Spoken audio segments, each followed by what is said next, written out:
What's going on, good people? It's your boy Rich back at it again. What's up, Ray? It's you. What you doing? I was about to say, what's up, motherfuckers?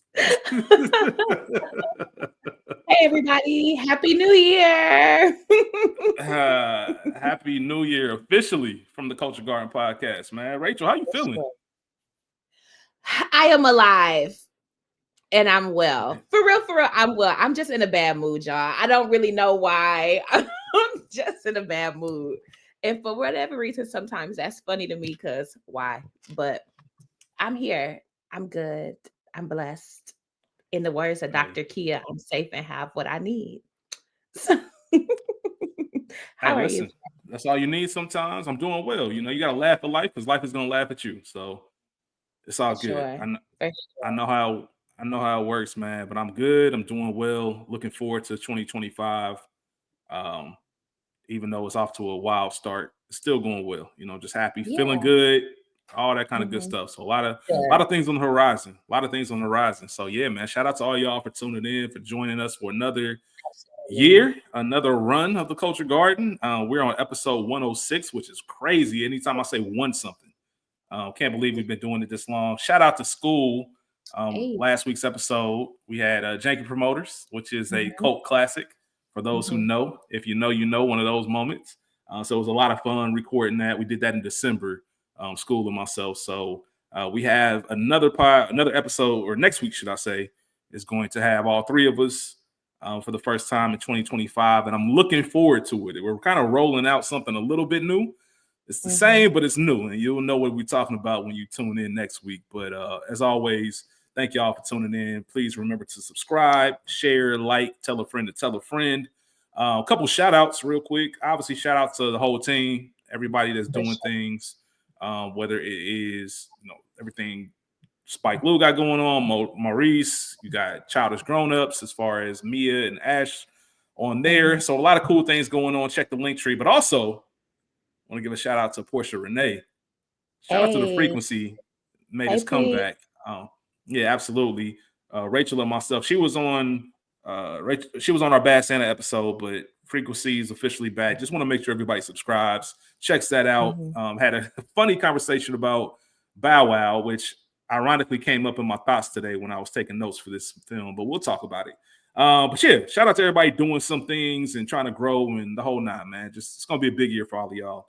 Before we get started, there will be spoilers and explicit content. And today's film, as you can tell, is Pride, the 2007 film about the swim team out of Philadelphia. PDR, stand up. Synopsis of the film.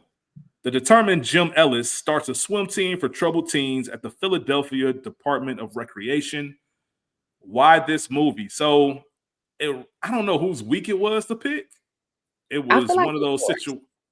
Well, sort of, kind of. So we picked,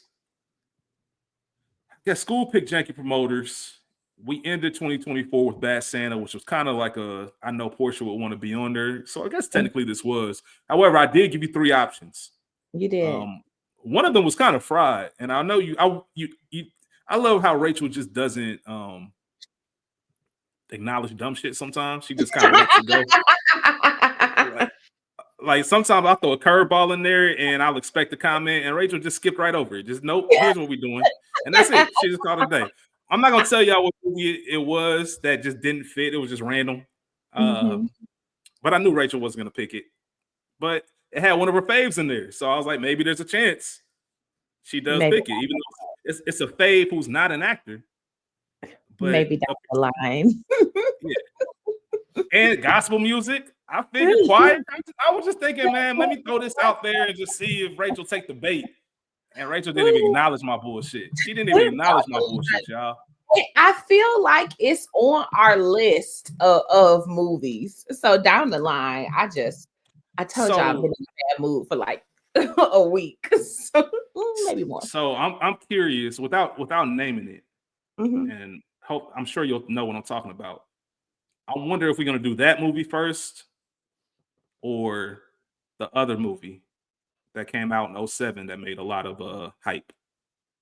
Like a lead performance that she had.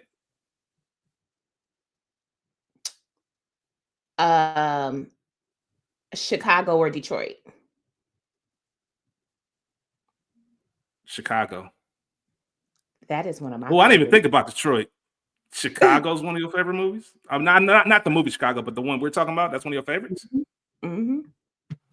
Okay, well, we'll get to it. We'll get to it. That's enough silent. That's enough, talking back and Inside, forth between me. Yeah, for sure. inside talks. But yeah, it was just one of those movies where I know Rachel, and I'll be real. The only reason Pride came on my mind is because ever since we recorded Daddy's Little Girls, I've had in my head when Rachel said in the episode, "Welcome to Franklin Town, nigga." That's been in my head just randomly. And we recorded Daddy's Little Girls maybe at the beginning of 2024, maybe even 2023. And literally 2 times a month, I just randomly blurt that out by myself. Me And too. I was like, it's perfect time. It was the Ever perfect time to since go ahead and get this it came film. out. Seriously. Seriously. Today I did the arm stretched out and everything. Like I was really in the moment. That's a big part. So sometimes there's no deep story as to why we pick movies. It was just some Pride shit. That line was in my head. I'm like, you know what? Let's talk about Pride. Mhm. So as far as the stats go, this film was released in theaters March 23rd, 2007. I want to talk to you about first experience because when I was looking at box office numbers, I was actually shocked and surprised. The same way I was shocked and surprised that this movie is rated PG. Were you aware of that? No, Yeah, it's but rated PG. I mean, it has gang violence, people pissing in the pool. So, well, not gang Got violence, but cussing. Got cussing. some cussing. Yeah. Light cussing, but it does have some cussing. So I was just surprised by that. The film was directed by Sunu Gonera. This was his directorial debut. He's only directed one other film. He does a lot of television work. He directed 3 episodes of Snowfall, 2 episodes of 13 Reasons Why. I forgot all about that show and the hoopla and the everything it caused when it came out with the Never teen seen it. community. I've never seen an episode, but I definitely remember the talk around it. It was that Netflix series with the high Yeah. school students. Mini Euphoria, I guess, in a way. I know a lot of trigger warnings when people mention that show. And then also 2 episodes of Class of '09. If anybody watched that on Hulu. A lot of good actors in there. I think Kate Mara was in it. I know Brian Tyree Henry was in it. It was just a Hulu series about CIA officers, maybe FBI officers. I don't know. Maybe some of y'all heard of it. Maybe you haven't. Rachel hasn't, so it's all good. And she's a TV girl, so maybe y'all shouldn't check it out. Now I'm a look. The story was written by Kevin Michael Smith and Michael Guzzard, and they also wrote the screenplay along with Jay Mills Goodlow and Norman Vance Jr. I don't know what the budget was for this film. I wasn't able to find any information, but I know it grossed $7 million worldwide, $3.5 million opening weekend, which is part of my shock. It did not do that well, but then again, it feels like a low budget sports movie in a sense. So I Mhm. don't know. I don't know. '07, I don't know. Kind of a weird time. But as far as the top 5 at the box office that goes, this was number 9, which once again, I remember this movie differently. Remember me different. I remember this movie differently, and I thought it was more of a box office success. So I was surprised when I looked at these numbers. But it opened up at number 9, was only in the theater for 5 weeks. The top 5 that came out that weekend were Teenage Mutant Ninja Turtles, 300, Shooter, which is a personal favorite of mine, Wild Hogs, and The Last Mimsy. Wild Hogs is sneaky good. I don't know how many people have seen that out there. Uh, you've never seen Wild Hogs, Rachel? I don't know what the fuck that is. With FBI informant Tim Allen, Martin Lawrence was in it, William H. Macy, and John Travolta. They were the motorcycle dudes. It was not based out of, they didn't shoot it there, but they were 4 dudes from Cincinnati. And it's like a Disney movie. It's sneaky good. I got a funny story about that film that I'll never tell ever on podcast. But either way, this film, if you want to check it out, Pride, it is currently streaming on Fossum, Plex TV, and Pluto. I have no idea what Fossum and Plex TV are. I do know Pluto is free with us as long as you sign up. I don't even think you need to sign up. If you sign up, though, it saves your place if you ever leave the movie versus having to start it back over. It does have ads, but you can stream Pride on any of those platforms right there. As far as awards go, 3 nominations and 2 wins. The 2 wins were from some, no disrespect, no shade, they were from minor, like one-off organizations. But I will talk about the major nominations: 2 NAACP Image Awards, Outstanding Actor and Outstanding Directing, It was also nominated for an ESPY for Best Sports Movie. Cast. This might be the 15th film we've talked about Terrence Howard. We've done a Maybe. lot of Terrence Howard's film. Yeah, we've done a lot of Terrence Howard's film. Never gets old. You said what? He's high key a Culture Garden fave. He is. I love Terrence Howard. Like, he can never do any wrong. He played James Jim Ellis. Bernie Mac as Elston Johnson, the late great Bernie Mac. Kimberly Elise as Sue Carter. A lot of Kimberly Elise on Culture Garden too.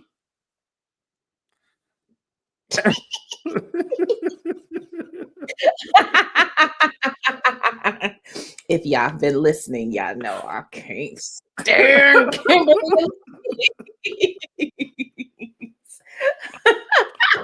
Oh man, we have too much fun here. She plays Sue Carter. Evan Ross as Reggie Jones.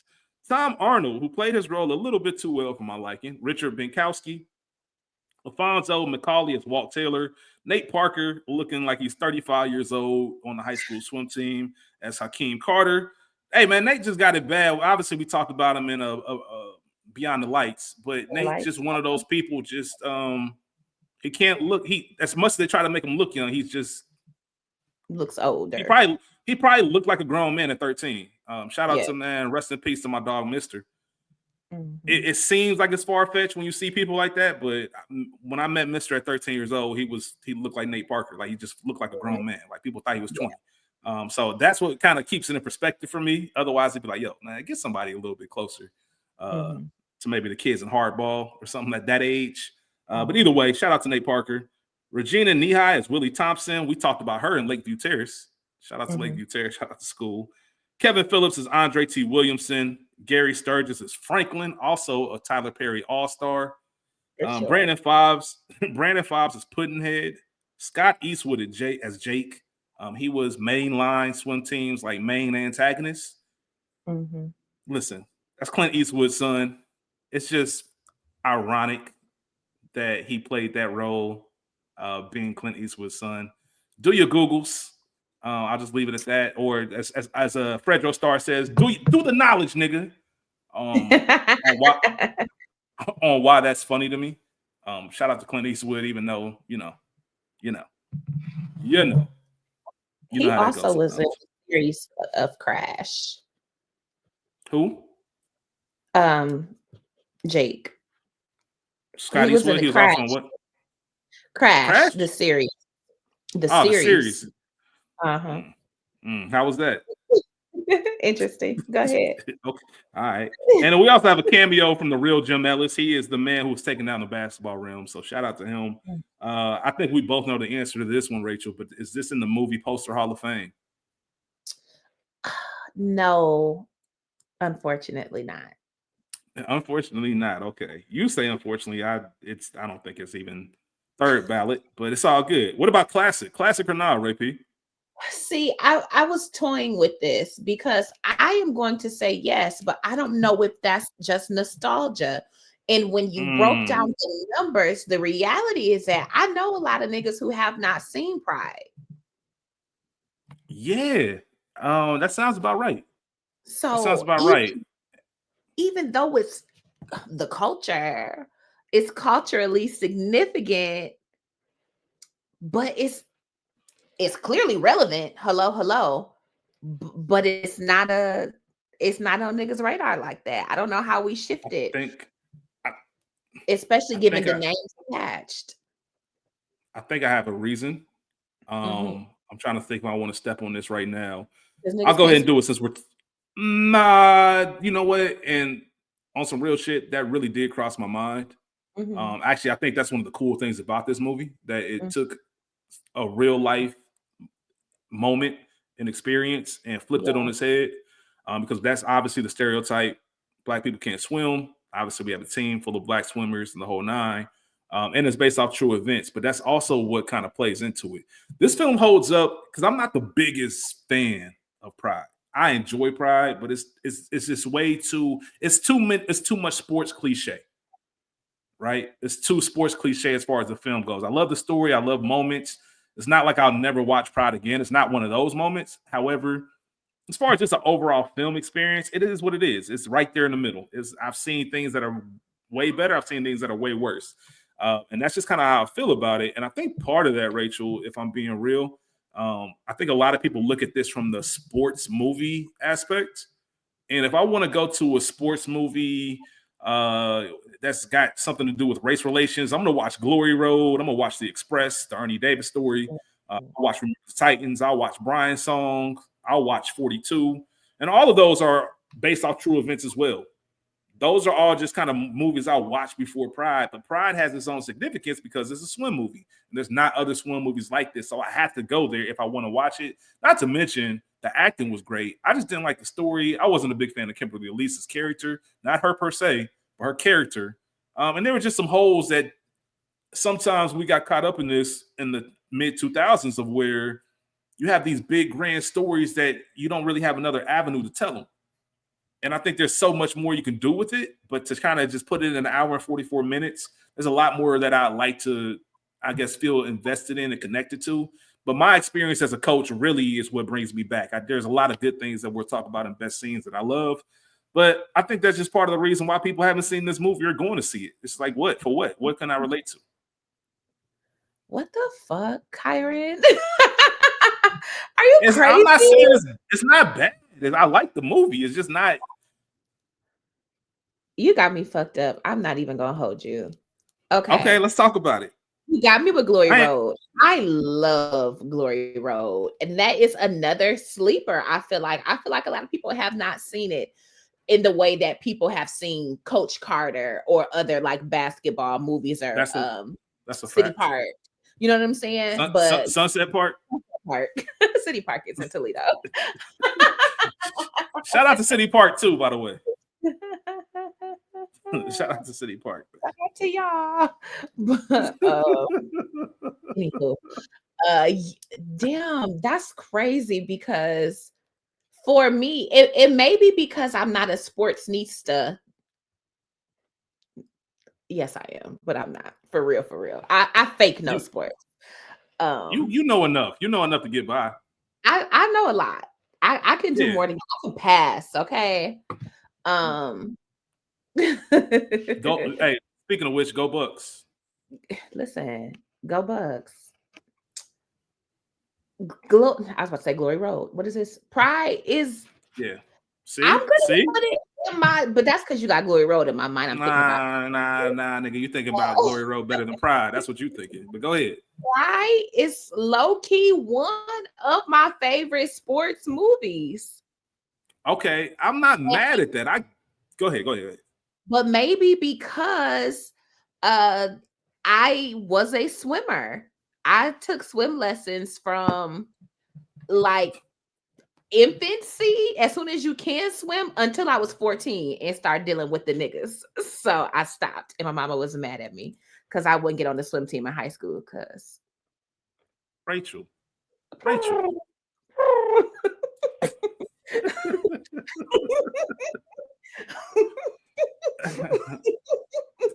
What happened to that boy?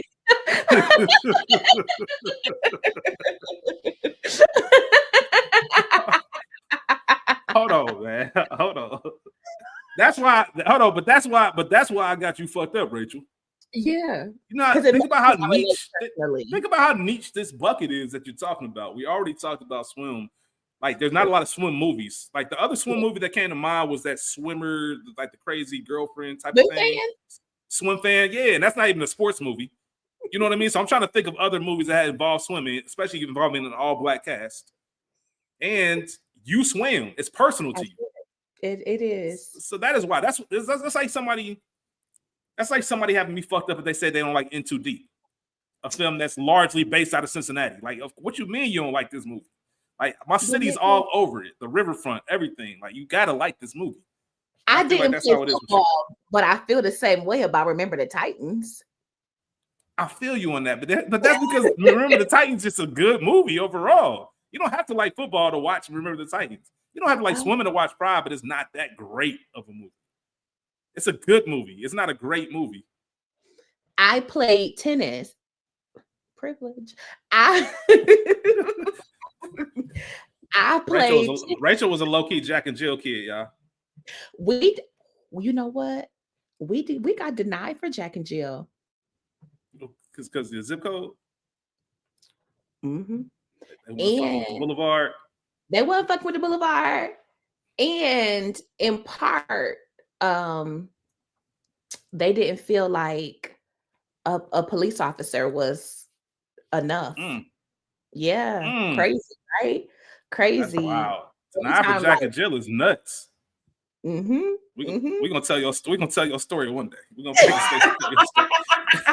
But we literally, this is really a sidebar, but we did literally everything else. We did Top Teens, we did Kudos and Xenos, Top Teens, Kudos and Xenos.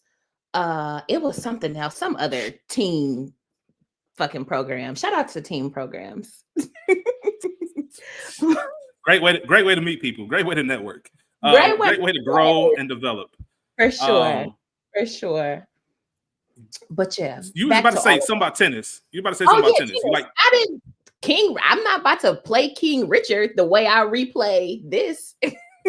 What all right, so let's talk about it. What was it? Like, what was it? Unless you want to save it for first experiences, let's save it for first experiences real quick. I want to talk about the origin of this film and just give Jim Ellis a little bit of credit. And then I want to dig into why you enjoy this movie so much. Because now I'm intrigued and I'm interested.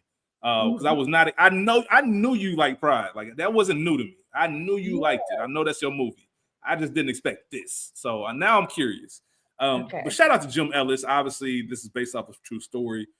James Ellis, man, he founded PDR, Philadelphia Department of Recreation, or Pride Determination Resilience. He found that team, not the actual recreation center. So I want to make sure I say that. The Marcus Foster Pool, all of that is real. He was born in Pittsburgh, swam at Cheney State and HBCU near Philadelphia.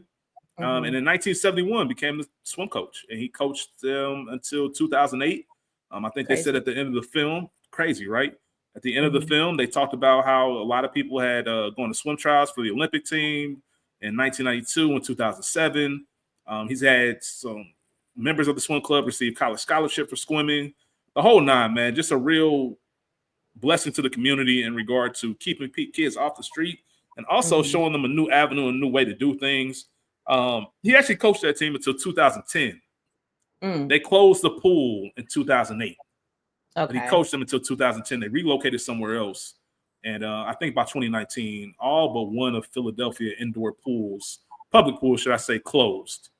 So a lot of the indoor pools closed up, and that's pretty sad and messed up. Yeah. He conducted a co-ed swim team at the pool at LaSalle University. And obviously, we got this movie that came out. He's also in the International Swimming Hall of Fame. He received the President's Award in May 2007. So I say all that to say, and also, I'm sorry, listed as one of the 30 most influential people in swimming over the past 30 years by USA Swimming and Speedo. So James Ellis deserves every single second of a film being made about him. And I just love these niche stories, as I mentioned earlier. This is a real thing and a real accomplishment. You look at those years, 1971 to 2010, dedicating your life to youth and giving back and really making an impact. I think that's a big deal. And Kevin Hart, trivia for the episode. We'll do it right now. Kevin Hart, if you remember, I think it was Laughing My Pain, Seriously Funny. It was one of the stand-ups where he does his before the actual stand-up, he went back to the old neighborhood. He swam for PDR. He was part of the program. So just one of those cool tie-ins. Obviously, he's from Philadelphia. But shout out to Jim Ellis, man. Still with us. God bless. Making an impact like that. I mentioned before, I've coached youth sports, and I know what that means. And a lot of this film, the parts that I enjoy are based off experiences with that. You talk about personal ties, Rachel. So I really enjoy a lot of it. But I just want to give him his credit and his shout out for it. But I mentioned that I just thought it was a cliche sports movie, even though there are things I like, Rachel. I got to know what it is that you just love about this movie, other than the fact that you swim or swam. I still swim. Well, swam. No. Back in the day. No. I try to. I just fucking love this movie. It's so good. It makes me feel good. There's drama. Race relations. You know, we're recording this on January 6th. So it just Fair. has all of my favorite things: Black people, water, That's fair. resilience, That's pride, pride, determination. determination, resilience. All right, man. Look at her. That's it. Terrence Howard and Bernie Mac, like, it's just a good movie. It makes me feel good. It's the perfect length. It's not too long. It's not too short. It just Hey, sweet spot. yo. Um, I guess technically I can't pause you on that because it makes sense. Yeah. So I will agree with you on one thing, and this is something that the film I can't explain it, but I feel you 100% when you say it makes you feel. It makes you feel something. This film, especially after the first, once we get to 24 minutes, you really get invested into these characters, and I can't explain why. I just am. I really am. I want their well-being. It kind of reminds me because another movie that I almost picked, that's kind of in the same vein. But I didn't give this as an option, but I almost thought about just picking it was Gridiron Gang. Okay. Do you remember Gridiron? Did you watch Gridiron Gang? Or it's probably been years. Is that in jail? Yeah, that's the one with The Rock. He's the football coach of the kids that are troubled. Okay. Yeah, Amari Hardwick's in it. No, that's the Ice Cube movie. That's the never mind, Rachel. We'll make sure you watch Gridiron Gang when I pick it. All right, I'll pick it sometime soon. So you can. Gang, I think. I don't know. Yeah, it came out like around the same time, 06, early college, right around the time we met and whatnot. Either way, it kind of reminds me of it. But one of the things that I don't like, or I think is just the B plots. I don't care about the B plots in this movie. I really don't. You don't care about Hakeem can read? Yeah, I care about Hakeem can read on a human level, but I don't give a fuck about it in the movie. Like give me more. Like how is Hakeem, like is he in real danger? Hakeem just look like a nigga that's gonna figure it out. He gonna make it. Either way, he gonna figure something out. Yeah, man, I know they are. It means that you're gonna be in trouble. This is the 70s.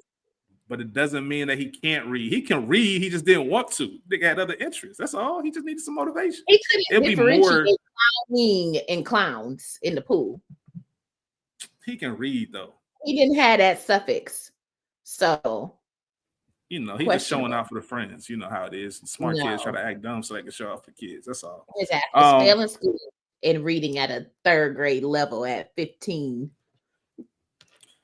Who said that? They didn't say that shit. You just made that up. What the fuck is going on?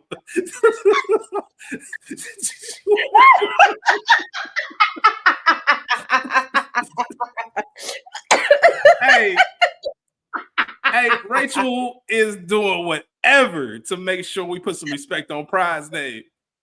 She ain't taking it. She is not taking it, man. I'm weak as hell because I'm thinking, like, hold on. Did Pluto skip a scene? Does Rachel have this shit on DVD? What the fuck is going on? I don't know, Rachel. It just feels like it feels like a movie Bow Wow should be in. I can see Bow Wow as one of those swimmers. I could see him as one of those swimmers too. It's giving roll bounce in the water. Yeah, so that says everything I need to say. Take that however you want to. I'm not going to interpret that or explain what I mean when I say that. But if I say it feels like a movie Bow Wow should be in, take that however you want to take it. Shout out to the frequency. Shout out to the frequency. You just shit on this movie, but I didn't. I fuck with Pride. Pride is cool. I could see Bow Wow plopping that fake afro, or no, he had long or unbraided his hair and wearing an afro like 1971. I could totally see that. He could have been he could have played the Walt role. I think Walt was the one that was he might have been Mushmouth and Fat Albert. Yeah. Nah. Puddinhead was the one with the glasses. Remember the new Fat Albert with Keenan? I think Walt might have been in that. I might be making this up, but I think he played Mushmouth. No, he was Mushmouth. That was off the dome too, man. We do this. We do this movie shit, y'all. But he was the one that was like always had a slick comment, Captain Panties, like that. I could see Bow Wow playing that, like 100%. Sure. And don't get it wrong. Like I fuck with a lottery ticket, right? I'm broke, nigga. but I fuck with lottery tickets. Matter of fact, we will be doing lottery tickets before June hits. Before summer hits, I'll guarantee you I'll probably pick lottery ticket for one of my Okay. movies because I Okay. rock with it that heavy. But yeah, and lottery actually a better movie than Pride. Um, but yeah, I don't know. The film's all right. It's cool. I rock with it. It does make me Let's feel get it. something. But even the scenes, Rachel, we always talk every single week. We talk about how much we love the openings. This movie doesn't get me till 24 minutes. Doesn't get me till 20. Ooh. I don't care anything about the first 24 minutes of this film. It feels like a spoof. Like you remember that movie? I don't know which movie it was, but one of those spoof movies that Terrence Howard had. He played a scene where he was like the black basketball coach. You guys are black. It was like one of those like not another team movies, but it wasn't that. That's what the beginning of the scene, the opening scene felt like that, like the black kid swimming and the white. It just felt like a bad. Y'all remember that But commercial? you have to know the history. See, I get the history. You can. You know what? Hold on, real quick though, real quick before you do. You remember that commercial where the nigga hit the ball out of bounds and then told coach, man, I hit it out, coach. I hit the ball out. And he made him go tell the referee. That's what this felt like. It just felt like some kind of cheesy beginning. Like it was just, I don't know, man. It just didn't connect. The first 24 is just like whatever. Damn. Okay, so let's get into it. I'm gonna open with the opening. I will kick us off into the opening of this movie. Jim Ellis is at some swim meet at the collegiate level, or maybe post, whatever. And the pools are not integrated. If you understand race relations in America, where these white people were draining pools if a black person put their toe in, let alone got in, putting bleach in the water. So that is the tension that we open this movie up with. So no, yes, this is a young black man at the collegiate-ish level at this swim meet, and he is the only black person there, period. I didn't even see no black workers. So here he is preparing to do his big one, and he opens talking to his coach because he knows that he is going into a hostile environment. And it's the top quote. Well, it's one of the first quotes of the movie. I know how y'all white folks get when y'all lose. Again, today we were recording on January 6th. But that sets the tone for what it is that we're about to see. That is the movie where they're in the pool. He's the only one who jumps in. All the other swimmers know that they're not getting in the water with this black man. He doesn't realize that he's already done one lap. He looks up and sees that he's alone, invisibly reacts. They called the police on this man just for doing what he came to do. And I have a hard time believing that they didn't know that this player there was one black swimmer that was going to be there. They didn't say keep that nigger on the bus. They didn't say don't bring him. You knew he was coming. So there was an intent to further humiliate and divide. And that is the struggle. That is the history with which this movie starts with. That is the passion that we see Jim Ellis has had for swimming, and the plight. It caused him to have an arrest and mark on his record. So that is what we open up with. We see we learn from there.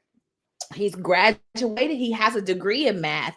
And his only job, this college educated black man, is to come and be a janitor. He thought he had a job at Mainline till they seen that he was black. I meet the qualifications to not only teach here, but to be on your swim coaching staff, because I've done it at the next level. I've done this, that, and the third. And as soon as you see the color of my skin, which the real Jim Ellis is dark, but Terrence Howard is not that far off from the Bink, but we see how race is embedded in every single thing that we do. Every single thing in society, it matters. We can say that it doesn't, but it does. I'm denied my job that I'm more than qualified for. I go down to the city and have to just give me something because I'm a man, and dignity. I need to work. I'm going to work. And I have to go live in this dilapidated recreation center so that I can feed myself and find solace in that, turn this into a literal home and family and community, and that doesn't stir your spirit, Kyron? Hey, listen, hold on real quick. Let me just stop for 1 second. I know y'all know this. I know y'all know this, but let's take a moment to acknowledge it. Rachel a cold motherfucker, boy. Rachel a cold motherfucker with these words. The Thank debate you. skills are top notch, top tier. Everything you're saying is absolutely correct. All right, here's here's my retort. Here's my retort. Oh. What you're saying is 100% spot on, and they Mhm. needed you on the production team to maybe They did. illustrate that and make that feel us, make us Yeah. feel that more in this film. Mhm. You talked about the history of the pool and what it meant, Mhm. especially in those days of segregation when black people This got is in pool. And they literally, this is the early 70s. oh shit, it is like 73. You're right. Yeah. No, 63. Yeah, the swim team is based in 73, so it was 10 years prior. So 63. Okay. So that is the peak of pool Yes. drainage and whatnot. Yes. And consider, I didn't even add in there that they had already begun closing public pools for segregation purposes in the metro, in the cities. So add Yeah. all of that. Go So ahead. what you're saying is 100% right, and it's so spot Mhm. on, and everybody should understand the history of this and learn that the issue I have is this: this film is not the film to tell that story, in my opinion. At least they didn't try to. Origin, we talked about Origin last year, about a year ago, a little bit less than a year ago, April of Jake. 2024. We talked about the film Origin, and there was a moment in Origin where they talked about, it was an older white guy. He talked about this experience of one of the softball teammates and them having to like put him on the floaty in the pool. That does such a better, like that's the platform for that kind of storytelling. Like it Mhm. really puts things in. And I get what you're saying, but it's one of those, if you don't know that already, if you don't have any kind of inkling of that history, then it just looks like a scene where all white people are being mean to this black guy. I know the importance of it. I know the history of it, but it didn't show that. It did what it's supposed to do for what this film is. Don't get me wrong. Um, but I said it earlier, there's a lot of deeper levels you can go with this. And because it's only an hour, 44 minutes, they had to Mhm. constrict certain things. And it's not the film's fault. I get it. If it was today, I'll say this all the time. If we're shooting in today's age, 6-episode miniseries, and they tell this Mhm. story of PDR and everything they had to go through, or they do a documentary on it. What you're saying is correct, Rachel. It just doesn't make me feel that. I Okay. understand it. Origin made me Mhm. feel it. Pride is Mhm. just like, all right, then Terrence Howard just light skinned nigga with people laughing at him. But I don't think Glory Road does that, even though we see what the fuck was going on in the 60s in Southeast Texas I don't know. I and think wherever Glory else Road, they went to. I don't think Remember the Titans does that either. And we know what was going on in Virginia. We're anxious to do but cook. we ain't playing for no Coach Coon. Like they showed us some the sunshine scene. Like I think it made well, and I'll be and let me be fair. For a majority of people, they're gonna relate to those because a lot more people that play football than they have swim, a lot more people that play basketball than they have swim. So I get it. And I think people, what you're saying is right. I just think people are going to give leeway to those other two films because of um their ability to relate with them. Mhm. And like you said, a lot of people don't even, I guarantee you, I don't want to guarantee it. I don't want to speak in generalities, but um, a lot of people wouldn't know that type of history about what Yeah. was going on in swimming pools and swim meets, or even how swimming works. I Yeah. don't know. Maybe it's one of those things. Long story short, Why black people don't swim by and large. Like fair, fair. But I don't want to discredit everything you said was on spot. It was on point. It was spot on, 100% accurate, very well said, and shouldn't be taken lightly. And you're absolutely right. I still don't. I'm not moved by the performance in this what's film. your next scene? We probably gonna be a few down for me. Mine What's your is next scene after the intro? Jim arriving at the wreck. Do you have that included? I Okay. mean, I kind of touched on it a little bit. Mine is really just when the rims are taken down. So when Jim opens the doors, that's where I kick in. So anything you had before Okay. that. Oh, I'll run my mouth. So I have Jim arriving at the wreck because, again, even though he went to school near Philly, he probably was not super familiar with what he was walking into, other than understanding that the wreck is about to be closed down. He didn't know how dilapidated it was, that people hadn't been in there. So he comes, we meet Elston, who we don't know at the time is living in the wreck, but he doesn't even know that Marcus Foster is about to be closed. That's what we're dealing with. So you have this man who's been at the rec center since it opened, is living there, doesn't have any idea that the shit is about to close down. And he's interrupted by this random man busting up in his home slash job to tell him that the shit is over. So then when we meet Elston, there is tension obviously between him and Jim. Um Mostly it's warranted but unwarranted. And I'm shooting a messenger, but also get the fuck up out of my house. Um After that, I have Elston checking Sue about closing Foster, just because how often do we see people from the community who utilize these resources when they needed them, when they were a place of refuge for them? You amass whatever success, and then I don't want to say Sue was turning her back, but she really wasn't doing shit to try to help. And it didn't, to me, give the vibe that she was someone who was looking for programs to help revitalize the community for real, to help make kids read. I don't want to say read interest, to get them interested in going to the rec center, to help with the cleanup or something. So it just felt like one of those. So y'all know I don't like Kimberly Elise anyways. But that's what set the tone for me for her in this movie. Um I just want to make sure everybody realizes that Rachel used the word dilapidated. oh. I just want to make sure everybody realizes that. I told y'all, man, she cold with this. She cold with Yeah, this. that was a vocab word in like 7th grade. Hey, man, listen, I know what it means, but I didn't. I wasn't expecting to hear it today. I wasn't expecting to hear it today. So, it's just one of those pleasant surprises. Um, Yeah, okay, I get it. No, that puts no, us at no a pushback on that.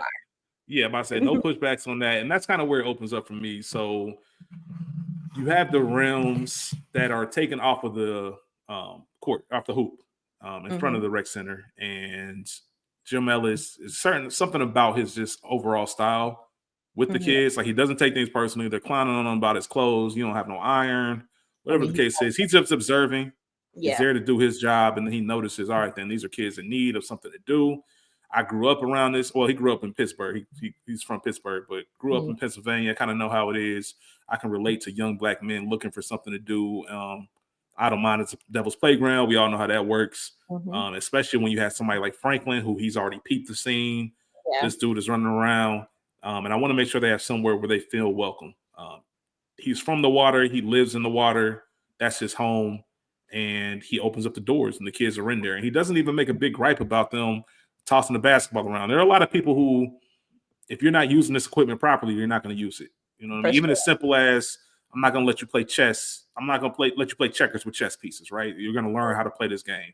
He kind of took the same approach. If you're going to be in the water, no clowning around, you're going to learn how to swim. Like, that's Yeah. what we're going to do. Trying to build respect with youth is difficult. Mhm, And it's very delicate, because you have to remember you're the adult in the situation, and it's you have the responsibility to take the high road and be more patient. And if mhm. anybody who's worked with kids, and not just raised kids, I mean like work with kids that aren't your own or aren't related to you, that you really don't have any kind of vested interest in, if you care, you're gonna have to find ways, because it can't be a struggle. There's always gonna be that one kid that's a problem, always a kid that clowns, always a kid that does Yeah. too much. Um, the ones that always gonna have you fucked up. And what I mean by that is, like, they in there calling that man Captain Panties. Like, some people take that as disrespect. I've seen adults just take things that kids say way too seriously. I'm like, bro, it's a kid, man. Come on, like, what you doing? But for him to kind of have that cool demeanor about him, it can be frustrating, but he also recognized that some of them needed to be taught to a certain way. Mm-hmm. Mr. Smartass, you The know, if you name. cup your hands, the name's Andre. Yeah, if you cup your hands, you can be a lot faster. And you know that just I'm giving you game, whether you take it or not. And that's Mm-hmm. another key ingredient, in my opinion. If you are working with youth or working with people that you don't know, especially younger than you, give them the game, but don't force it to them. Like For life, sure. we all know life is the best teachers. There's a ton of stuff that we all were taught growing up that it took a life to really hone the Mm-hmm. lesson in. Even though we knew better, you know, sometimes we need to bump our head a little bit in order to get that lesson. For sure. Everything has to be in good faith when you work with the youth, and that's how Jim Ellis approached it. Right? I'm gonna talk to you a little bit away. I'm gonna show you I'm not a pushover, but everything I say is in good faith, and I want to see you get better. I'm not here for any other incentive. I'm not here for a check. I'm not here to sleep with the mamas. I'm really here because I care about y'all. You know what I Yeah. mean? And that's a real thing. Um, Not to mention the credibility that you need sometimes because kids don't know you from a bucket of paint, as they would say. Mm-hmm. Maybe not from around there. Yeah, you ain't even from around there, bro. You a janitor to them. You Mm-hmm. Captain Panties. You a janitor. Yeah. So for Andre, who's feeling himself, to say, "Man, I'll smoke you in a race. Like I'm not taking tips from you, bruh. Mm. I got 50 to your 20." And it reminds me, there's always a great scene whenever you have the underestimated that just kind of smokes whatever. There was a good one. It Talk to Me, Rachel. We always talk about that movie, the pool hall scene Mm-hmm. with Chiwetel Ejiofor's character, where thought he was a square. That nigga holds him in that. There's Fresh Prince of Bel Air, another pool hall scene, Breakout Lucille. Mm-hmm. There's this scene right here. There's always moments, and I've dealt with that. I've had kids tell me that I can't shoot better than them. Like, nigga, line it up, and then you smoke them. But here's what happens: just like in this film, though, you smoke them, and then all right, there's that credibility. Hey, how can I do that? Can you teach me how to do that? Now you got an end, and now it's all right. Mm-hmm. Then the relationship is building, is forming, and it really becomes a thing. And there's nothing like meeting someone who needs some help, and then you Yeah. ended up forming this bond, and it really turns into a coach and a respect and I don't know. It's just a different feeling. So I understand Jim, and a shout out to him for actually making it done. And he was talking that shit too. It was all kids all yelling at him, man. But what you doing? It's a race. Not really. Not really. I'm gonna smoke this little kid, man. Else than not wanting to embarrass anyone at the end of the scene. That whole classic line, like, where I'm from, we swim naked. I don't want to embarrass nobody. It was just a perfect scene, just to kind of let you know, all right, things are picking up. We got something going on. Let's keep it moving from there. What's your next scene, Rachel? Say, here, look, here I am. Showed up. I showed up to the movie. That's it. My next scene, it's not for a while, but it is the announcement that they are going to become a team. So do you have anything before that? Yes. So just teaching them how to swim. It just kind of rolls off into what I just talked about, but just the moment where they actually teaching them how to swim, seeing the progress, seeing them get better. I think that's when Reggie talks about, hey, maybe we could start a swim team. Don't these other rec clubs got, go to meets and all of that. So just that, we found something that they've attached to. Let's see what we can do to help them out. There was a moment where Elson came in with the letter. And so, Jim was still kind of like, what am I gonna do with this? I don't know. Maybe we start a lacrosse team. Brothers around here don't play lacrosse. Brothers around here don't swim either. And just Elston giving that push, especially after their rocky start, just saying, sometimes we all need a little nudge. And let me put this right here in front of you and let you know, like, this is possible. It's up to you to take us to the finish line. So yeah, I think we're up on you now. Okay, yeah. So I've got the announcement that they were going to become a team, just because, again, we probably, I don't know, assume, but have not even been on a team in general before, So there's that.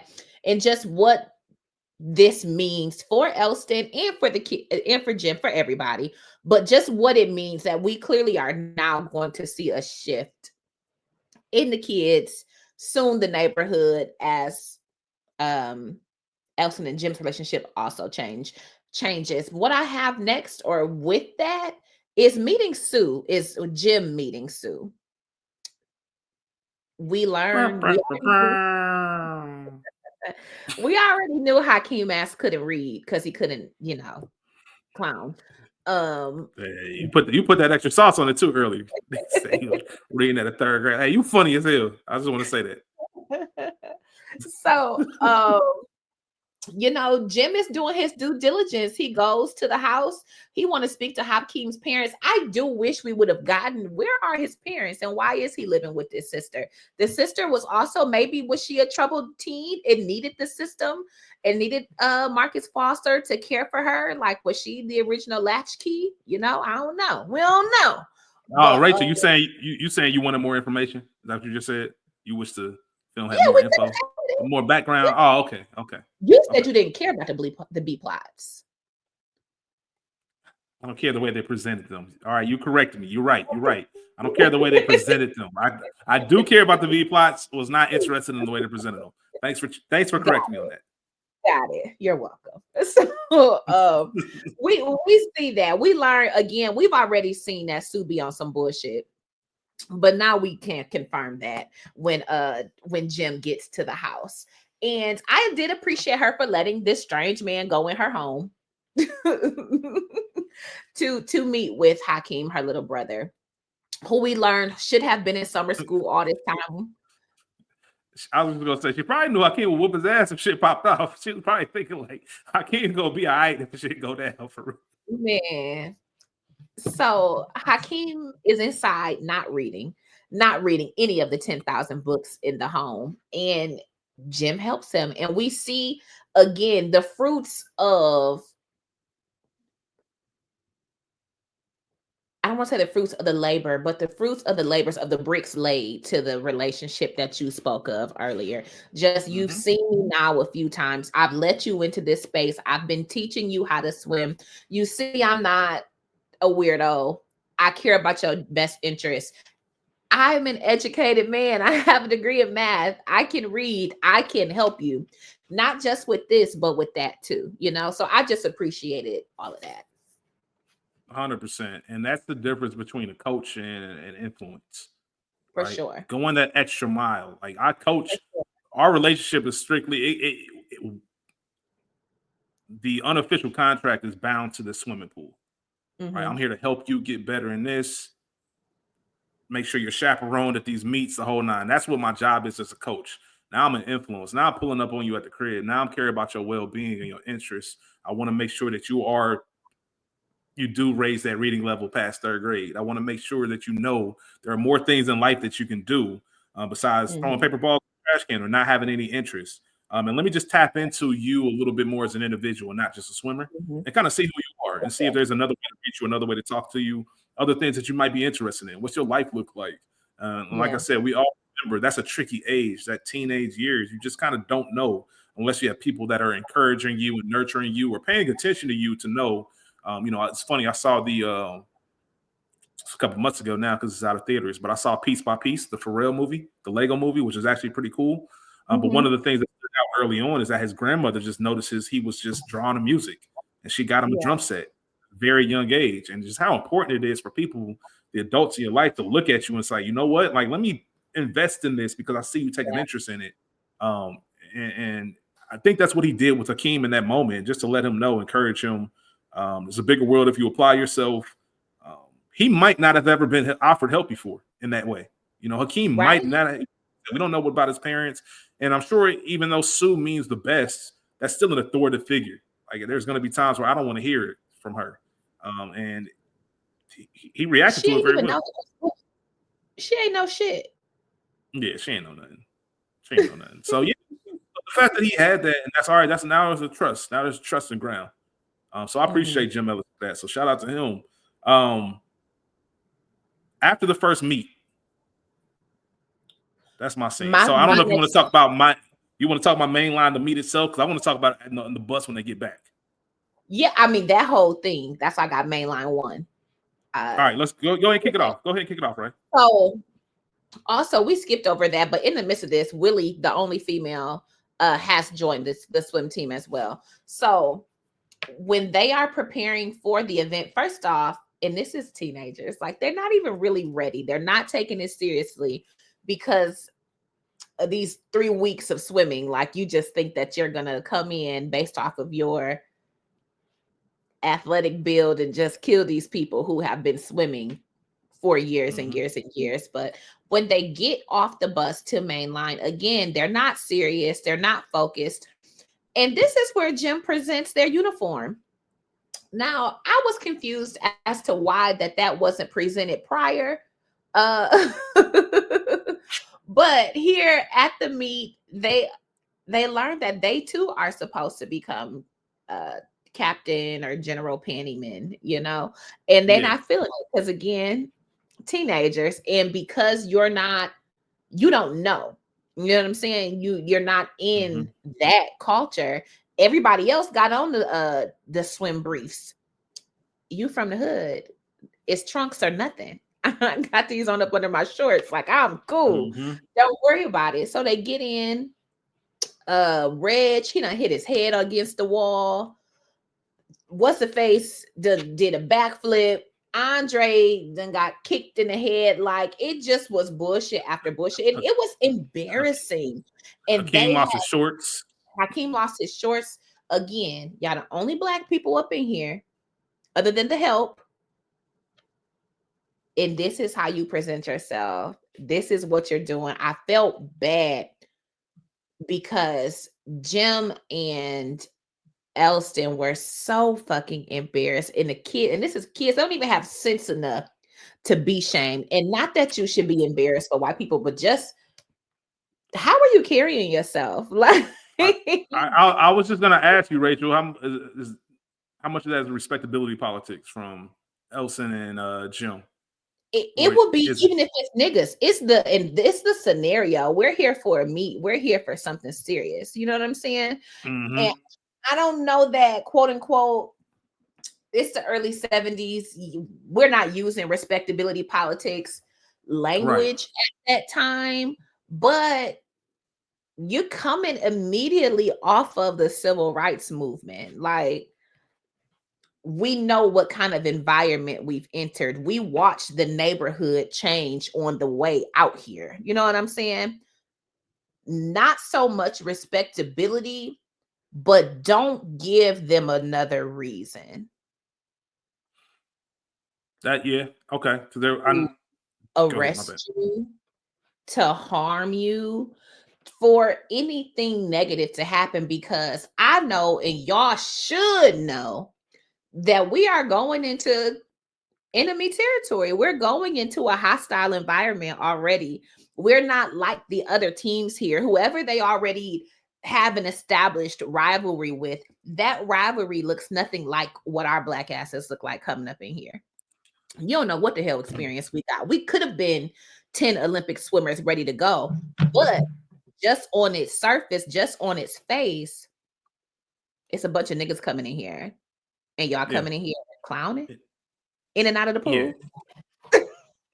And to your point, Rachel, that's Jim's fault because he's supposed to recognize one of the best attributes of a great coach is vision and Mhm. making sure that everyone knows not just what our game plan is, but what this is going to look like when we show up. Yeah, yeah. And realizing that there's a lot of people we've already talked about. Black people swimming is just not a common theme. Mhm. Probably some of you have never been to a swim meet. You look at an outdoor pool, it's probably a public pool that you're just going to in the summertime, like ATL. Yeah. Um, you need to make sure, I want to make sure everybody knows exactly what to expect. Here's what's going to Mhm. happen when we walk in. We're going to pull this bus up. Here's what's going to happen. You can have a crowd full of white people. You have a judges table over here. You're going to have people that are going to be saying things to you, giving you odd looks. All right. Everyone's going to be dressed this way. We're a team, right? We need to make sure we wear the same uniform. You have that conversation before you walk in. You make sure Mhm. their mind is right. All right. You guys come here. This is business. This is professional. We're here to swim. We're not here to clown around. We're not here to joke. We'll do that when we get back to PDR. But we're Yeah. here to do our best the whole nine. And all of that should fall on the coach. But it is what it is. Obviously, the movie had to show us that in any kind of good turnaround story, you have to start one way and end up another. Mhm. So it was necessary as far as things go. But like you said, and like we both mentioned earlier, this does make you feel things, and you do feel embarrassed for the kids. It's Yeah. like, damn. And you feel for Jim in a sense, even though I do put part of the blame on him. But we better than this, and I think that's part of it, right? I know we're better than this. If this is Yeah. all we were, then I just kind of take it for what it is. Since I know we have a higher level to get to, I want to make sure y'all reach it. That's one of the Yeah, most difficult things is seeing something in other people that they can't see yet. You for can't sure. force it. You just got to let them naturally get that course. So I do enjoy that scene. And I also want to add on to it, as I mentioned, just them getting back, them laughing and joking. Like, listen, I'm ultra competitive. Ain't nothing funny about getting your ass whooped ever. Not at all a horrible Like, ever. loser. Mm-hmm. Ever. Like, I might be one of those I hate losing more than I love winning type people. Yeah, Like, ain't nothing worse than getting your ass whooped and caring more than the people that you getting your ass whooped with. yeah. Y'all laughing and joking. And I'll say this from an adult perspective of somebody who's giving time, because I don't have kids. Mm-hmm. It's easy for people, and I don't want to say easy because it's still a sacrifice, but it's a lot more convenient when people coach their own kids. You're going to be at Mm-hmm. practice anyway. You dropping people off anyway. But when you don't have to be there, Yeah. when you have other things you can be doing with your time, when you wake up early, try to get a workout in, go work your full-time job, then right after that, go straight to the Mm-hmm. volunteer work and don't get home for 14 hours after you get home, like that shit will piss you off. Like, why Yes, it do I will. care more than y'all? It's some real Yeah. shit. So I like how they kind of playfully did it and just did it in a way where they, this is how y'all look right now. As silly as we acting, that's how y'all look to us. Yeah. But don't piss away your opportunity. Don't think that just because you might be athletically superior that you're going to be better at this specific thing. The same way Mm-hmm. they're not better than you for any other Yeah, reason, right? And one important thing: respect the craft. for sure. Respect the craft, man. Respect the hustle. Respect the craft.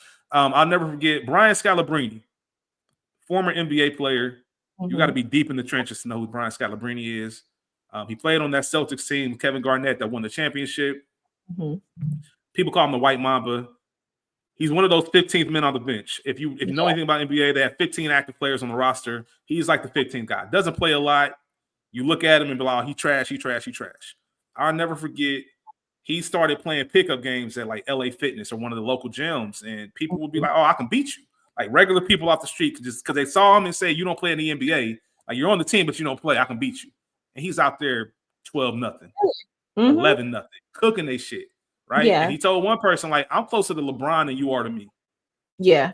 Ooh. And I always appreciate that just for the simple fact that, listen, bro, like I put my day in, day out for years. Mm-hmm. Like, regardless of where I am in the NBA ranked, I'm still one of the best 300 players in the world right now. Like, don't just Yeah. walk up on me and think you can do what I do. Don't disrespect me like that. And I think that was an important lesson for them. Like, yeah, y'all can get there, but y'all ain't there yet. So don't go up there Mm-hmm. clowning thinking y'all can just win. So I really Yeah. did enjoy that. And, go play life with no hoop. If that's what y'all want to do. Life is too short for me to be hanging around with people that don't care about nothing. That's a That's bar. it. That's I ain't it. got no time for it. So I love the fact that scene ended, and the very next morning, as he's waking up, they in the pool. They ready. They ready to work. Sometimes you just It need a makes. good ass whooping. Mm-hmm. Mm-hmm. How clean was that room after you got that ass whooping as a kid? You know what I'm saying? Sometimes you need a good ass whooping. How good was that grade and the progress reports after you got your shit drilled, man? So yeah. Who's it on? Me or Bless. you? It's on me. What you got? I have Jim and Sue having cake I don't slash know if Steve I don't know if my Franklin with scene yours. I don't know if my scene is before that. I think my scene might be before that. What is it? Andre showing up late to practice. It might be before that. Go ahead. All right. So Andre showing up late to practice. Just team building, sacrifice of the team. Shows up late. Coach says you have to run 100 laps. Ooh, I'm not running. swim. I'm not or swim. Excuse me. I'm not Mm-hmm. swimming 100 laps. I know they're gonna do it for you. They can do it. Listen, I know y'all enjoyed the School Days episode. This is something that might have been straight out of School Days. Others having to carry the load for you if you're not fully capable. That's all I'm gonna say. But there was just something about having to sit down and watch other people carry your weight because you were the one that messed up. It is. So, ironically enough, since you said that, we bypassed the scene already, but in the montage where they're putting the ball up against the rimless The hoop? Yeah. hoop, and running the steps, this, that, and the third, Jim says a line like, when your legs get tired, that's when your heart kicks in. And I used to say that to the people that I was mentoring throughout their journey. And I got that Yeah. specifically from on this I movie. love it. I Stop love that. it. I love that though. I love that though, man. What's the other phrase that you sweat in battle so you don't bleed in war? Or you sweat in Hmm. training so you don't bleed in war, whatever the case is. But yeah, I love that. Like that's a bar, Rachel. I wish I thought of that. Or used it. But Andre, the main thing about that whole thing is not just that part of it, but really when Andre wants to leave. That's an easy Yeah, way out, right? And I love the for fact sure. that it wasn't an adult child ego thing. It was a legit, I care about you, man. I don't want you to walk out and you don't want to walk out, Yeah, man. If you walk out, you're walking out yeah. on your future. I know this is hard right now, but this is going to be all the lesson you need to never be late again. To watch your teammates carry your weight for you, carry your water, Hmm. hypothetically speaking, and really swim these laps for you. And I just thought Yeah. that's a great build. It's a building moment, man. And you've never been in a situation where somebody else is doing your work for you. Um, it's excruciating, Mhm. but it's part of it, Yeah. and it just makes you better. And I just loved it. It was a good message. You need to have those type of lessons for people because making him Mhm. run, Andre can do them 100 laps. All right, cool. I'm gonna be tired. I'm gonna be pissed off. But making your teammates do it, that's a life lesson. And they already have been there working. This is a Yeah, 100 on top of what we've already done. yeah, straight up, man. Crazy. Life lessons, man. That's all I'm gonna say. Yeah. Eating cake. Eat the cake anime. So Sue and Jim are having cake, and it's a cute little it's a cute little date. Um, More importantly, while on this date, Jim sees Reg and Andre in the back of Franklin's car. We've already seen Franklin. There's been a chance introduction on the streets, hey, I'm Franklin, baby, this is my town. We've already seen Reg accidentally knock the radio over, which was Franklin's. Why you got your radio out here? Why you out here? Like, what's going on? You could go anywhere and talk to women. Like, why you at this park? But he knocks the radio over, and now you have to do something for me. You have to work it off. Reg, he's slow. Like, he is very clearly a touched little boy. And we talked about this on Best Man, and we talked about it on something else, where there's always that one person who don't quite fit in the group, but somehow is in the group. That is Reg in this case. And I appreciate Andre for primarily being the one to look out for Reg and to protect him. So I put myself back in harm's way. At the top of the movie, we learned that Andre, how he can actually swim is because he had to do swimming rehab after being shot. We learned that this has something to do with Franklin, who left you for dead, ho. He left who he left for dead, essentially. Who he left for dead while doing his bidding. And so Andre, being the type of friend that he is, and also now having watched Reg and the rest of the crew do 100 extra laps, I'm not gonna let you be with Franklin by yourself, because I know what comes with fucking around with Franklin. I've got the war wounds to prove it. So shout out to him for riding with Reg to go do whatever it was that Franklin was gonna have them do. But shout out to Big Jim, who Yeah, saw that. Get the Big fuck out Jim the is crazy. car. Big Jim is She- wild.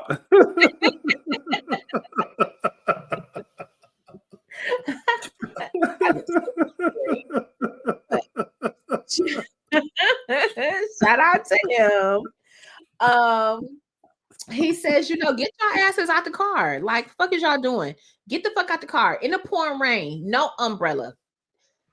Stay away from my kids. Again, Kyron, you talked about what it takes to build rapport and relationship with children, which is already tough enough. In this short amount of time, in this summer's time, these kids have become Jim's kids. I don't say ownership, but or possession. I have care for you, Hmm. genuine care. I care about your life.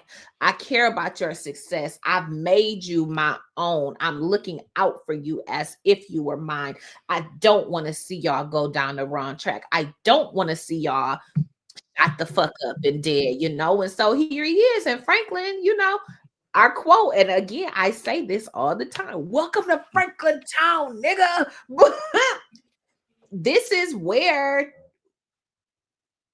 we see essentially the clash of the titans of good versus evil. You know what I'm saying? Mm-hmm. This versus the university.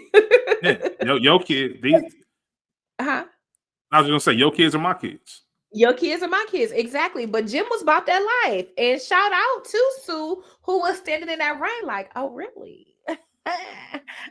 See Okay, that, and that's why. Hey, and let I'm him." with that, except until it get to later. That's part of my things that bother me. Oh, for sure, same. But again, we see that. Shout out to him again. My next scene is the That PDR meet.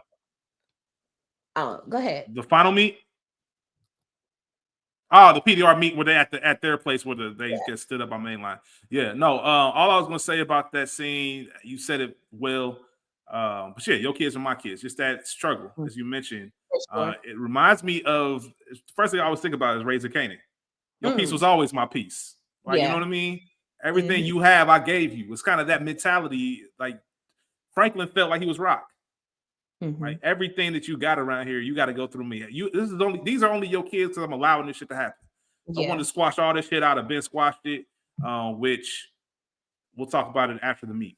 So go ahead into the meet itself, where PDR gets Okay. their Yeah. debut. First meet in I don't know how many years, 50 maybe? I forget how 10, many. 10 10 years, excuse me. Okay, thank you. years.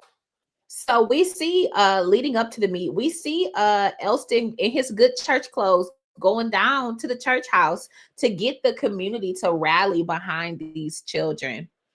So we get to Marcus Foster. The kids have on their black sweats and t-shirts. You know, it's a fledgling operation, so we don't have full Mm-hmm. uniforms just yet, but we got what we got. And we in the house. Mm-hmm. Mainline was the only organization to agree to come. So here we are thinking that we are in for something real, because Mainline has been the story throughout. Their first meet was at Mainline. Jim's first interview was with Mainline. And so here we are. We've been on your territory. We've been in your house all of this time. But now this is our house, coach. But we learned again race politics. Y'all brought y'all asses all the way down to the ghetto Mm-hmm. to forfeit to a 45-minute bug, you know. So the mainline kids and coach, they back out. We see Bink chummy with the ref, and Jim has to break the news as to why there isn't going to be a meet. It irritated me, but then I had to remember that they are just kids. Even though this is the 70s, you've Mm-hmm. grown up in whatever else. Your family might not have even been in Philly for that long yet. You know what I'm saying? Y'all might still be coming up off the remnants of early Great Migration type stuff, you know. But whatever the case, I appreciated, or I was mad when they were like, "Why, coach? Why?" I appreciated Jim saying, "You know why. You know why." And this is Mm-hmm. why these are teenagers. This is why all the whole like critical race theory and this, that, and the third, all the pushback against learning history of this country pisses me off, because Black kids, you have to know. Mm-hmm. You have to know very early on what you're dealing with. And y'all crying about at the collegiate level, finding out about Jim Crow. Like, it's stupid, Yeah. but I'm not going to go there. They were prepared to call the meet off. And shout out to Captain Andre, who is the first person to step up with his Black Power fist. This is our house, coach. Dives in the water, and the whole team follows. I'm not gonna hold you.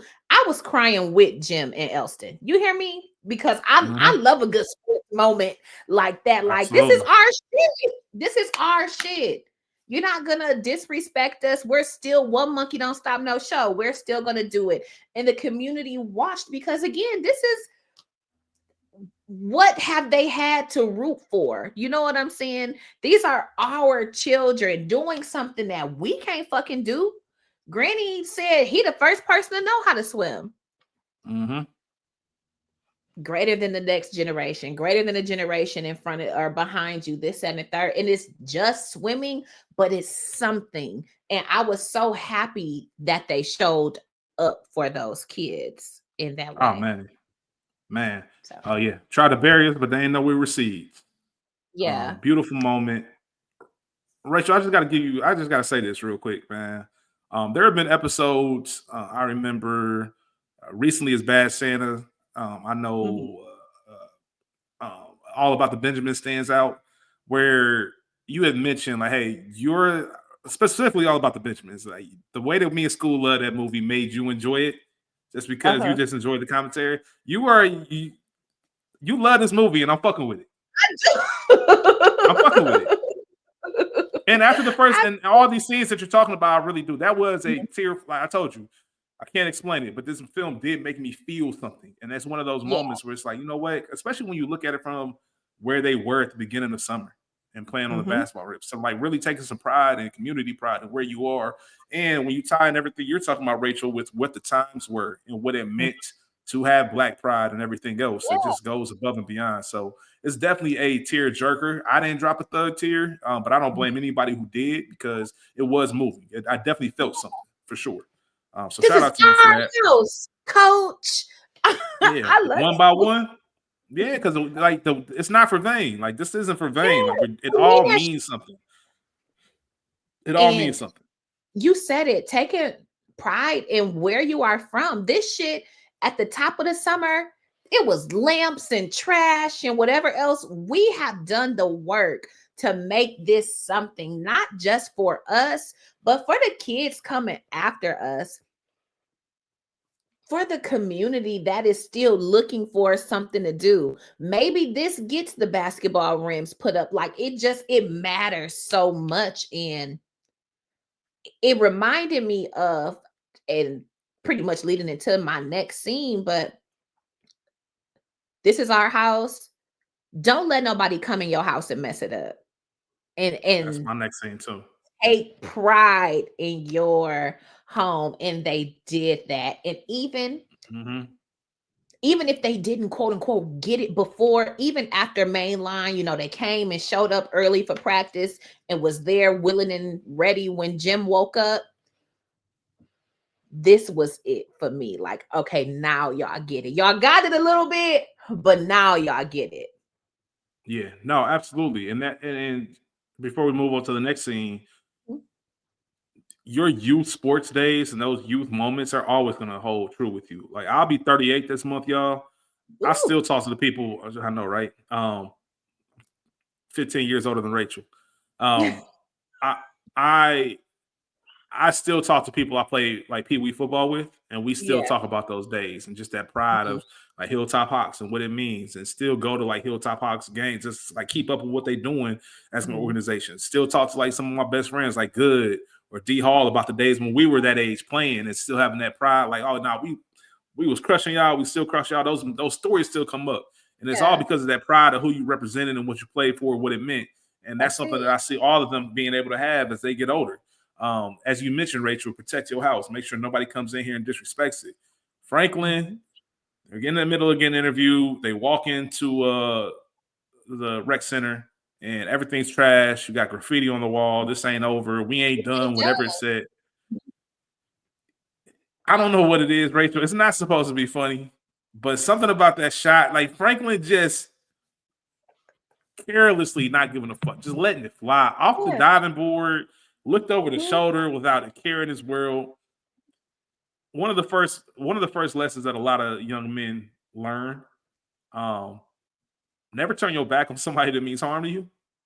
And Yeah. Franklin was just casual about it. Like he just pissing in his pool like everything was gonna be Yeah. sweet. And I'm gonna be real with you, Rachel. I'm gonna use your term, Big Jim. The way Big Jim was tossing niggas Was kicking around, ass. it makes me wonder, Rachel, how the fuck did Franklin get a hold of the neighborhood?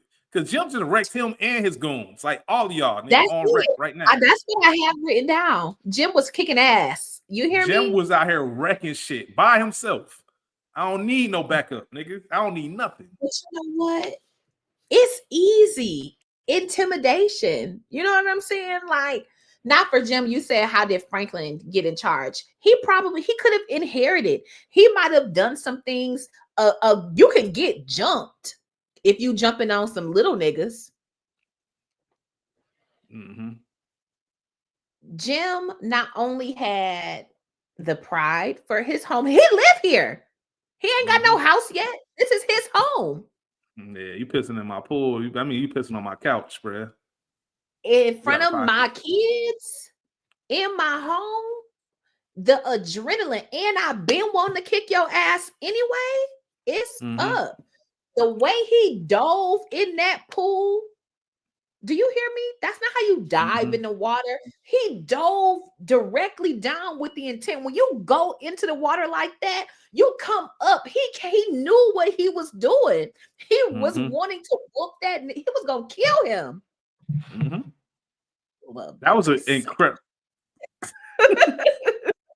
I will say that was an incredible acting scene because you felt Terrence Howard's a method actor. I think that's been well documented. I felt like he really had an issue with him, and he wanted like just the kind of the maddening look in his eye, like just the restraint that it took, like whooping both the acting portion of it. I mean, like I really felt like there was a real issue, and I'm not nobody. I don't know if anybody's ever been around somebody in a fight where you like this nigga's not unrestrainable. Like I can't. Nobody's stopping him. And that's what it felt like with Jim. Like shout out to Andre, one of his kids had to be the one to calm him down because Jim was ready. Like Jim was ready to put it all on the line. But that Andre is the only one who probably could do it. You know what I'm saying? He's got the physical strength. And that nigga. And nigga Franklin. Go ahead. No, I said that nigga Franklin was shocked that nigga got attacked. Nigga, you pissing in this man pool, bro. What you thought was gonna happen? But that's the thing. Franklin has probably been running rampant. Him and them goons have probably, everybody tough with a gun. Everybody, you know what I'm saying? Okay, but now one-on-one, I'm on your ass. I'm prepared. I'm not restrained in any capacity. I have all my wits and I'm mad. I'm on your ass. He whooped everybody's ass. Elston, let him get his whooping. Elston can't swim. They're like, help. Y'all the only ones that can help this man. It had to be Dre because he has the relationship and the strength. He ain't worth it, coach. Like, don't do it. Don't do it, Miss Siri. I thought Dre was about to get his licks in too. Jump this nigga, bro. You left me for dead, bro. I'm gonna help you. You left me for dead, but you already choking on this water because your ass can't swim neither. You choking, you getting about to drown, and the only thing that's saving you is me lifting you up to punch you and put you back in the water. Body shots, lungs full of water. Death becomes them. He was on his way out of here. Nah, real shit. So shout out to fisticuffs, because sometimes. You think Franklin calmed down after that? I want to know. That's what I really want to know. What happened to Franklin after all this? Did he get his revenge or he lay low? Well, Jim is still alive, so. Oh yeah, absolutely. But just shit, he ain't fucking with Jim no more. He ain't fucking with none of them kids. I wonder if he moved like a couple neighborhoods. I wonder if he went a couple neighborhoods over and tried to like restart his life because like Debo, man, he only pulled that shit on people he know. He don't do that to people around the corner. That part, or you know what? He might have had to move because now the secret is out. You can get touched. Yeah, I tell people all the time, man. Friday would have been 20 minutes long. I'd have shot Debo so quick. I'd have shot Debo so fast with everything I love, bro. As soon as that nigga came up talking about what you got on my 40 and tapping my pockets, bro, I would have went right in that bedroom. If I was Craig, I'd have went right in that drawer, pulled that strap out, and I swear on everything, I'd have shot Debo on the shoulder. Just to let him know. Bro. I swear on everything, I'll unload this clip on your shit. Stop playing with me. Bro. Crazy. Anyway, we're not talking about Friday. but yeah, Debo got shot, and I'm glad that Yeah. Franklin got his ass whooped. The Mhm. last scene, I'm sure for both of us, is the final meet. Yeah. Did you want to talk about Sue carrying on like that before you get to the meat? I have it in my things that bother me, Okay. so Same. we'll So. save it for there. All I have to say, the final meet is the perfect sports movie Mhm. of this vein ending.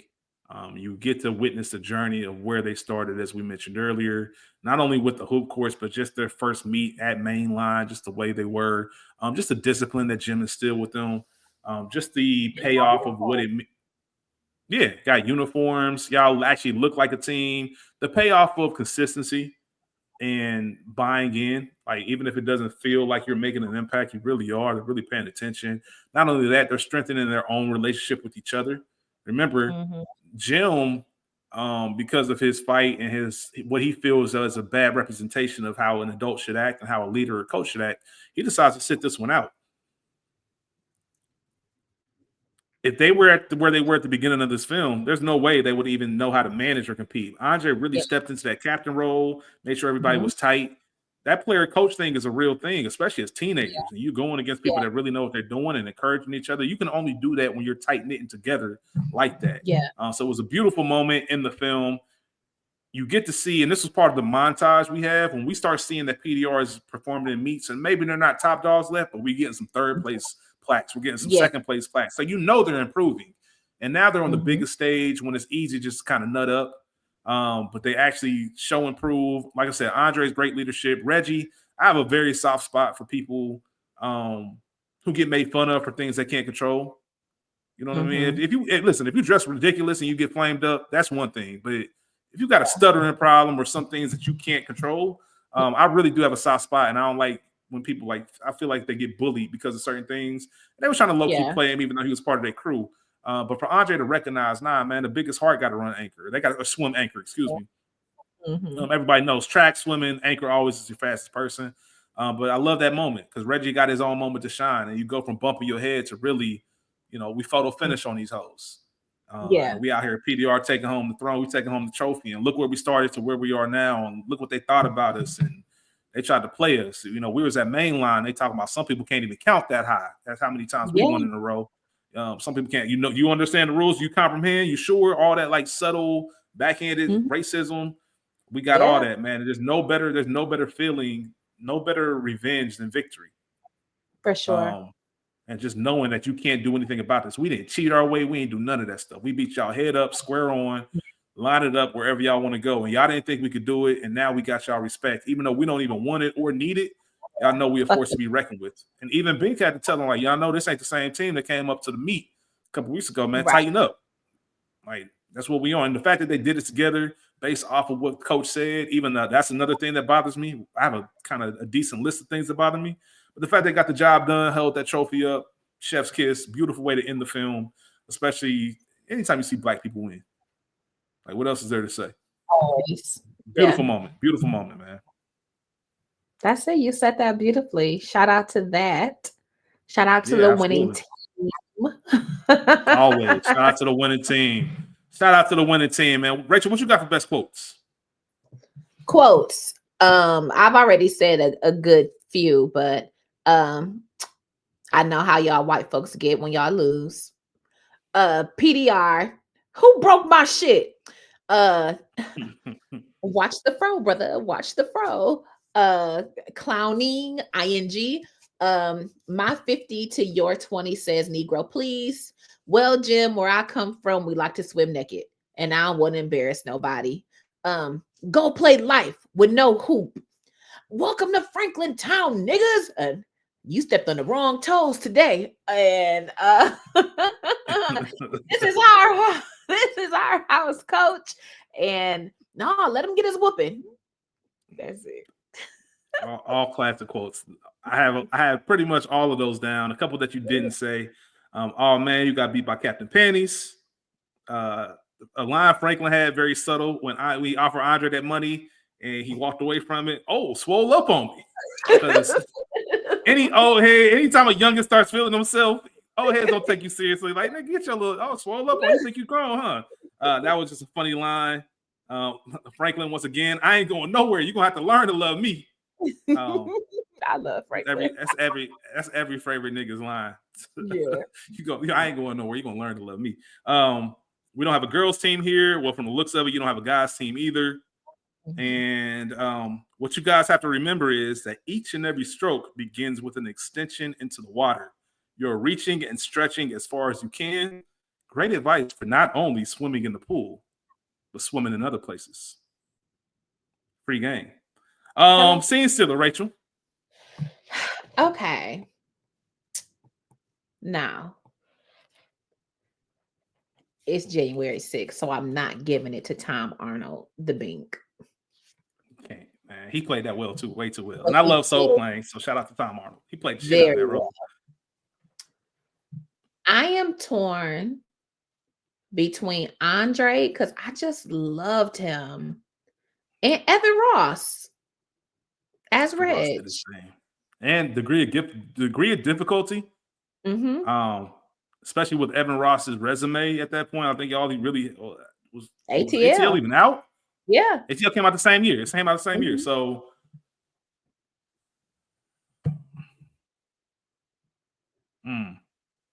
I'm going to give it to Andre. I have a soft spot for Reggie and Evan Ross, and I think his performance was incredible. But Andre really is the heart and soul of this film. Yeah. When you look at it from just the trajectory of beginning to end and what his importance is to not only his own journey, but to his peers, and the way he stepped up at the end. Incredible job. I mean, it's a little bit too easy to take Franklin. So I'm gonna give it to Kevin Phillips. It's Andre. Shout out to Gary Sturgis, though. Shout out to Gary Sturgis, man. Welcome to Franklin Town, nigga. That's my shit, man. Things that bother you, Rachel. What you got? I only have a couple. Do I? There we go. I have. This is random. When Puddinhead goes, and he maybe it's not Puddinhead, one of them goes, and he shoots the J. What J? Dr. J? What are you talking about? The timeline, it doesn't make sense. This is 1971. Jordan's jumper. Shoot the J, shoot the jumper. Yeah, but what are they saying that in the 70s? It's 71, 2, 3. That's a fair point. That's fair. Yeah. It felt very of the time, like, or that's what fair. We would have in the 90s. So that always bothers me. And then the only other thing I have is Sue acting like that over Jim whooping ass. It really pissed me off. And that's part of, I think that's Kimberly, at least in real life too. Like, it was too much. What are you mad at him for specifically? Because he had a record of arrest. He wasn't even arrested for kicking Franklin ass. What are you mad at? I found out that you had a record of arrest. It's funny how they're guilty, they're innocent every time. Girl, shut the fuck up. This nigga was pissing in the pool where your little brother got to swim. You just was in here. You know, you from the tray. You know that Franklin is a fucking menace. Why do you care that somebody whooped his ass? Why are you that offended? You saw how hard you saw when he pressed Franklin outside in the rain about them kids. You think he's gonna let it slide in his home, in his domicile? That level of disrespect? What are you mad at? It pissed me off so bad. It's like, I can't stand her. I love the you from the tray reference. Shout out to you for that. Shout out to Nunu. Shout out to Mr. Garrett. What's his name? Garnett. Shout out to the Garnetts. That scene pissed me off so bad because it just doesn't make sense. That whole story. So I won't say the whole storyline, but from that moment, right? So you pull up. I don't want to I don't want to generalize, but most women who are have an interest in a certain gentleman sees them whooping ass for the greater cause. Usually it causes them to shower twice. In her case, It pissed her off, and you pulling up on me on some bullshit. You tricked us. I whooped this nigga ass who's been terrorizing y'all for years. What do you mean? Like I did it good. You act like like in Daddy's Little Girls, right? Yeah. That nigga had he had a weird case that he didn't mention when it was asked about it. Yeah, why you around, bro? Why you around these kids? You got a weird case, but that's a whole different thing. But just for because I whooped the Jim Ellis, I know wouldn't. Yes, I would. You don't know me. I will whoop everything in here, especially clearly, as you just said. It's just like you said, Rachel, too. In our crib, like in our crib where we call home, and this nigga's just disrespecting me. Rachel, you said it earlier. I've been wanting to whip his ass. He just gave me the opportunity to do so. I just really couldn't understand. And on top of that, how do we reconcile? How are you at this meet? We holding hands outside while we waiting. There was never. I need my apology. Apologize.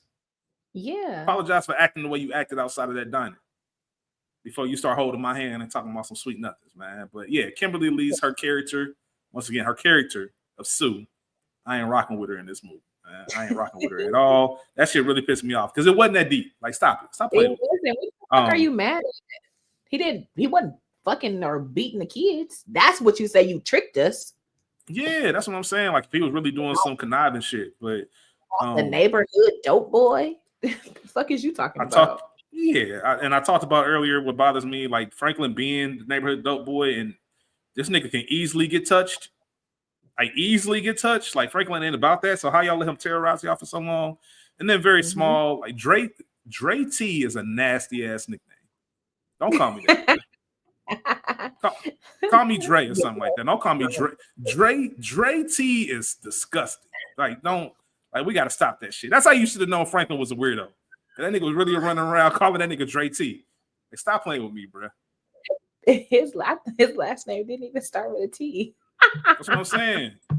The only thing that would have made this film better for me, like the only thing that really would have made it better, or I won't say the only, but one of the main things, I wish one of them kids would have whooped Franklin ass. I wish Andre or Hakeem or somebody. And I know it wouldn't have made sense with the story, but it just would have made sense for me. It could have only been Andre. Yeah, man, he left me dead, bro. You stop playing with me. That Andre had lost all fear of him. The rest of the kids were still scared of him. Yeah, man. Anyway, come see about me. There wasn't one, but there should have been one. Like Sue should have came and saw about Jim because the way he was acting, he was out of line. That's all I'm gonna say about that. Any actors from The Wire? It's been a while, but absolutely, we do have an actor from The Wire in this film. Brandon Fobbs, who plays Puddinhead, guy with the glasses. If you're a fan of The Wire, you know he plays Fruit. Was a part of Marlowe's crew in The Wire. Shout out to The Wire, the greatest show ever created, best show of all time. Always want to highlight any actor who's ever been there. So I love how I can just recognize people and just know. Yep. Shout out to Puddinhead. Wouldn't let that happen to me. You ain't about to be playing golf during my interview, bro. I don't give a fuck if you ain't giving me the job. Like, listen, I can read the room. And know I'm not getting this job. And you might have your little slick comments, but what you're not gonna do is sit here and play putt-putt in your office like I ain't standing here. Say that shit for when I'm done. I swear on everything, bro. That's just not going down. They're gonna arrest me. They're gonna arrest me out this motherfucker before you play in my face like that. Especially when you stand on respect being earned, not given. Yeah, like stop playing with me, bro. Like, nah, like what are we doing? Like, no. I know I'm not. I'll tell you straight up. I know I'm not getting this job, bro, and that's cool. I'll take that on the chin. But what you're not gonna do is sit here and play putt-putt, and you be awful at it too. And I'm picking up your ball and handing it back. I get it. You desperate for a job. You got a math degree. You're educated. You're qualified for these type of roles. I understand that. You got to play the game. We know how that works. I'll slap shit at you, dog, on everything I love. On everything I love. I swear they will take me out of main line in cuffs, man. Stop playing with me. Give me 5 minutes to put that golf club down. Tell me straight to my face that you ain't gonna hire me, and I'll go on about my day. But you ain't about to play me like I'm some peon. Then Sue would have been justified. Yeah, Sue would be justified at that point, man. Yeah, that's something you can say, all right, man. You in here whooping up swim coaches at mainline. All right, bro. You might just be a violent nigga, right? It is what it is, man. Respect is not expected, but it's given because it's real. Shout out to Bink, man. Can't wait till we do Soul Plane. That might be another one we do in the first 6 months of 2025, man. Soul Plane, my shit. Rachel, that's about it. You have any trivia? I told my trivia. Kevin Hart was really a part of Oh, PDR in real life. no, that's the only thing I had was that was the real Jim Ellis taking down the rims, and you already said that. That's it. Yes, indeed. All right. Well, we get to the part of the film where we rate it. The average viewer, Mm-hmm. Rachel, rates Pride a 6.3 out of 10. Too high, too low, just right. Too low, 7.4. All right. So, I want to give you your flowers, Rachel. When I finished my notes this afternoon and before we hit record, I was at it just right. I was at a 6.3. Your conversation, Okay. your love for this film got me to a 6.7.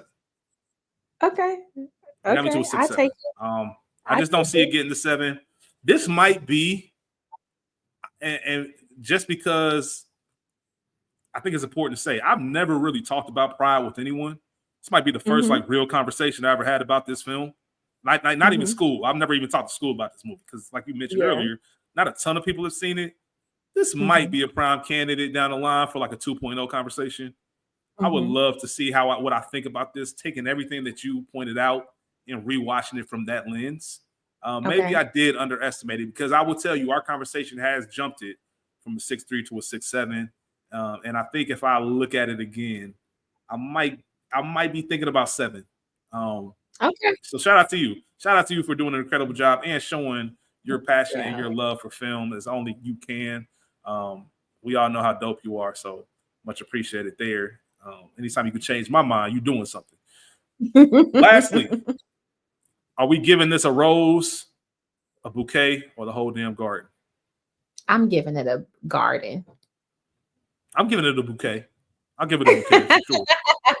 For sure. As I mentioned at the beginning, I don't dislike this movie, and I don't want it to be that way. As you heard when we talked about scenes, hopefully everybody heard how much I was into it and some of the lessons. It's just one of those stories where they want us to invest in things that they didn't put much time investing in themselves. So it's a little bit hard for me, and it's a little bit of hindsight because we know how things are made now and the storytelling that's done now. And it's kind of hard to judge things in the past. If they were able to tell stories like they do today, then I'm sure this would have been a different form.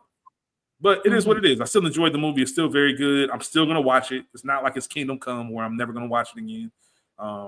It's a movie that I do enjoy. The acting was great in it, and I can't wait to look at it from a different lens. So we appreciate all of you out there. Thank you for tuning in. As always, as we keep things rolling in this 2025, please stay safe. Make sure you take care of yourself.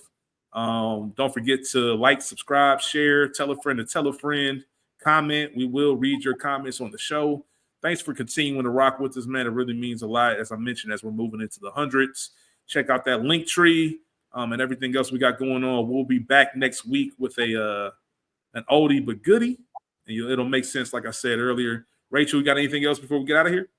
No, thank y'all for listening and watching. We love y'all real big. Peace. Yeah.